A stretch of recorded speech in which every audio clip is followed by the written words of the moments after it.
আরে ভাই, গত 25 বছর ধরে ঈদের বাইরে সিনেমা রিলিজ করে প্রমাণ করতে করতে করতে করতেই 25 বছর পার হয়ে গেছে।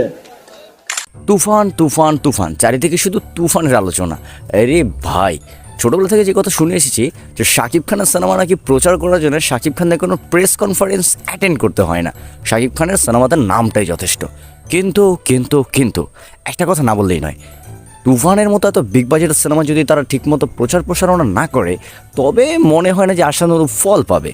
যতই শাকিব খানের সিনেমা হোক, রায়হান রাফির আগে 4-5টা সিনেমা করছে হলের জন্যে, আর সবগুলোতেই তিনি 1 থেকে 1.5 মাস আগে প্রেস কনফারেন্স শুরু করছে, প্রচার প্রসারণা শুরু করছে।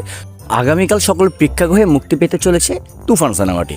2-3 দিন আগে তুফান সিনেমার একটি প্রেস কনফারেন্সে শাকিব খানকে কিছু হলুদ সাংবাদিকের মন্তব্যের উপর তুফানি জবাব দিতে শুনে শাকিবিয়ানরা তো সবাই পুরো খুশিতে হয়ে গেছে।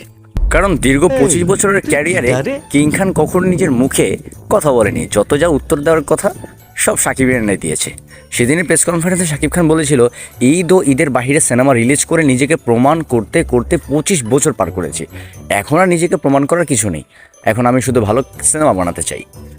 মাঝে মধ্যে আমার কাছে মনে হয় কি, বাংলাদেশে যে পরিমাণ হলুদ সাংবাদিক আছে, বাহিরের অন্যান্য রাষ্ট্রে মনে হয় সেই পরিমাণ জনসংখ্যাটাও নাই। তো কথা না বাড়িয়ে দেখা হচ্ছে আগামীকাল সিনেমা হলে। ন্যাশনাল লেভেলে খেলব। তুফান হতে অ্যাটিটিউড লাগে, চোখের দৃষ্টি লাগে, অ্যাকশন স্পিড সব লাগে।